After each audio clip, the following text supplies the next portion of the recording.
use a marker or a pen, right, to show that you've made a mistake, but you now know what the right answer is. Okay. So for the very first question, that was a brand new car that you're buying. So you can first get your sticker price. You add up the base plus any options, and then you subtract the trade-in. Make sure you do that first before you add taxes. I saw a lot of you, the work was pretty good, but then you must have typed it in wrong. You must have typed it in without the brackets, and then it will be wrong. So the best way to do it is just do this part, hit equals, and then multiply it by 1.12. Okay, so that's what you were supposed to get there. If you want to write down the answer, you go for it. Leasing, some of you need to update your study sheet. You didn't have good pros for leasing. Lower monthly payment. Always drive a new car. There's lower maintenance. It's safer. Let's talk about why shouldn't you lease a car. Mileage restrictions, right? You can't modify it. Any of that, right? So keep that in mind.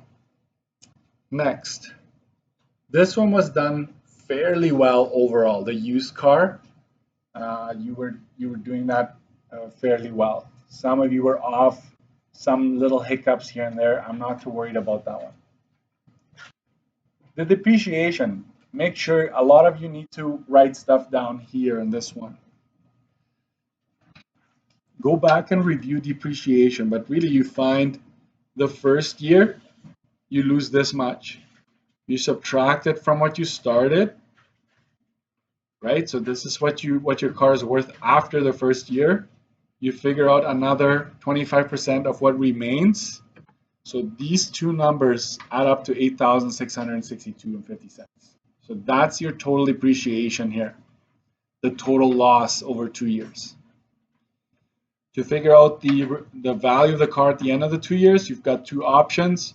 You go original minus total loss, or you just go this number here minus the loss on the second year. If you subtracted these two, you would also come up with this number. So it's your choice what you want to do. All right, next page.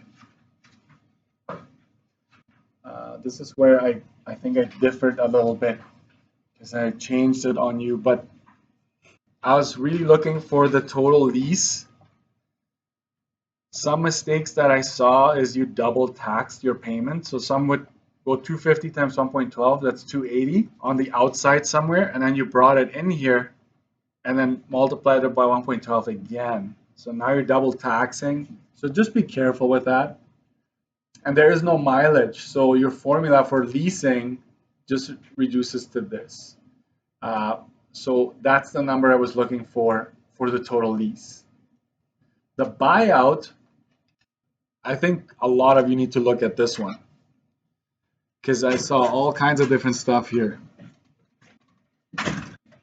For the residual value, the buyout, okay? I call this the buyout. Maybe I should change that on my key as well. Buyout, okay? You find the residual value, and the residual, some of you just put down 0.65. That's not quite right because it needs to be a dollar amount. So you need to multiply 24,300, which is the original price of the car, times 65% to get your residual value, like the buyout before taxes, and then we add taxes to it. So not a big deal, just make sure you understand that. This is 100%. 65% of that would be 50,795. However, if I were just to give you an amount, the guaranteed residual value is this much. Don't go and multiply by a percentage, right? It is just that, but this is a dollar amount. Okay? And then the two added up, I didn't worry about it, so don't. Those are the two numbers that I was looking for there, A and B right there. Okay. Your payment, financing.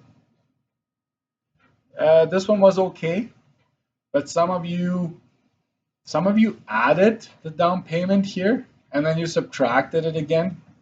So I don't know what happened, but maybe what threw you off is that you got approved for a loan. Well, you can get it, right? Like you need to go to the bank and get approved for a certain amount that you're planning on borrowing.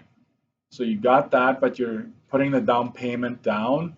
So that's your loan right there, times 1907. So this is your payment. Some of you didn't do the rounding correctly. Not a big deal. We're still learning. Total interest. A lot of you asked me what the finance charge was. It's the interest, okay? I won't tell you that again. Like on a test, you need to know.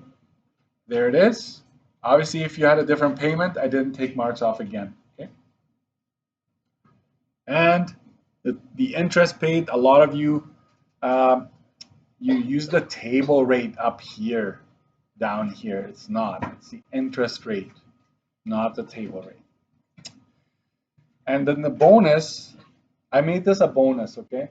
So the used car, cheaper to insure. You don't have to pay for as much paperwork or AC tax or tire tax. You don't pay for transportation, anything like that. Lower depreciation costs, stuff like that. Question 8, layup. The insurance for where you park it and do not drive it is called layup. Okay, I made those 2 bonus questions. So if you answered it correctly, you got a +1 or a +2. Okay, so some of you actually did fairly well because of those 2 bonus questions. All right, so overall, I'd say I am happy overall. Just need to like make sure you watch out for little things. Is this covering everything? No, right? This is just like a little snapshot where you're at.